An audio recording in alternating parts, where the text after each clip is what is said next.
Okay, welcome to the third and final video for Chapter 14 that deals with personal selling and customer service.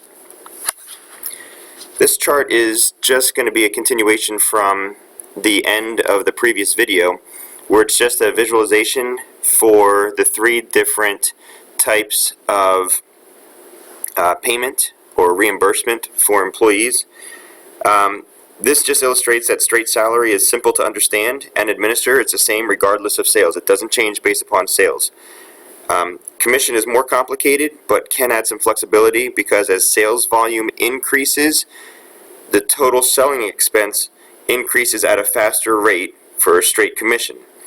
It also increases at a lesser rate for the combination plan and remains constant or consistent with the straight salary plan.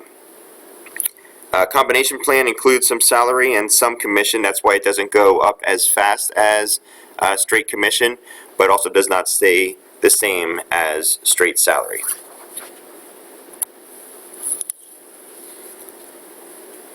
Now in the personal selling process, each step in the personal selling process involves its own set of skills, but it's also important to think of the process as a whole. All right, so as we're starting at the top, prospecting is just simply following any leads that you have in your target market to help identify potential customers and to help narrow down to the correct market. You want to make sure that you are selling to the right people, and prospecting is one way of being able to do that. How long to spend with whom is just, this is where you're trying to determine your correct target customers, and your selection of those customers involves identifying factors for success. An example with that would be what are their needs and wants, making sure that your product will meet their needs and wants. How well does the salesperson actually do with their job, and are they able to find a proper match as well? This whole process continues on through with the sales presentation, which is where the salesperson makes an effort to consummate a sale or address a potential problem or issue that a customer is having. Before making this presentation, though, a salesperson needs to learn as much about the customer or the client as possible. It's very, very important so that they can potentially gear the presentation towards what they want or what they need. All right, now what we're going to do is look at three basic types of sales presentations. Now, I want you to be aware of the differences between these three. Definitely be able to differentiate and explain the difference between the three different types of sales presentations. All right, first of all, you have the prepared sales presentation, which is where, this is kind of what a lot of people do in school. This is a memorized presentation. It doesn't matter who the customer is. It doesn't really matter what their needs or wants is. It's scripted, it's memorized, and you're going to present this the same way regardless of who you're talking to. And I think the book refers to it as a canned approach often. It's used often as well. This is just usually a short presentation, and a lot of times this is the approach that is used for presenters who don't have a lot of skill with presentations. It's a safer bet. The middle one there, the consultative selling approach, this is the presentation that involves having an understanding of the needs and the wants of your customer before you really try to get that sale.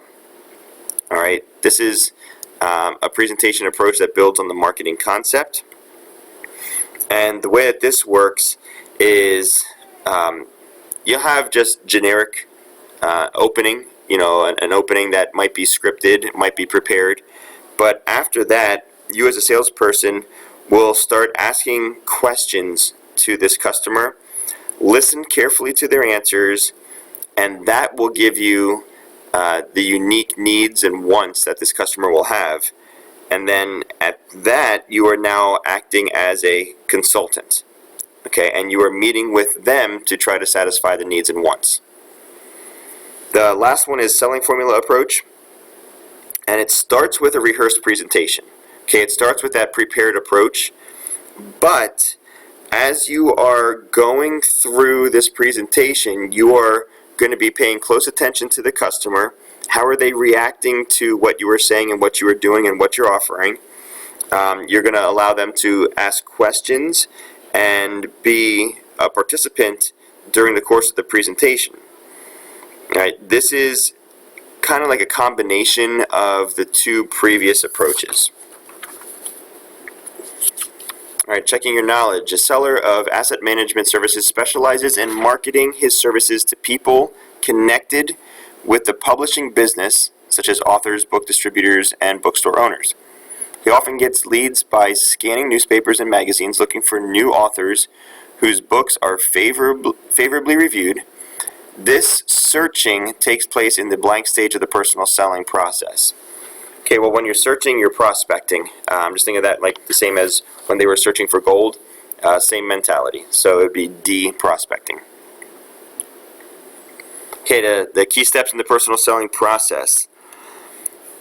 Selecting a sales presentation approach, which is what we just talked about previously, is not where this process ends. Okay, once you select the presentation approach, you now have to make the presentation.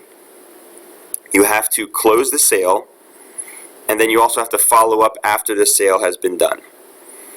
So if you remember from previous chapters, the AIDA model, okay, so it's going to be kind of integrated here as well.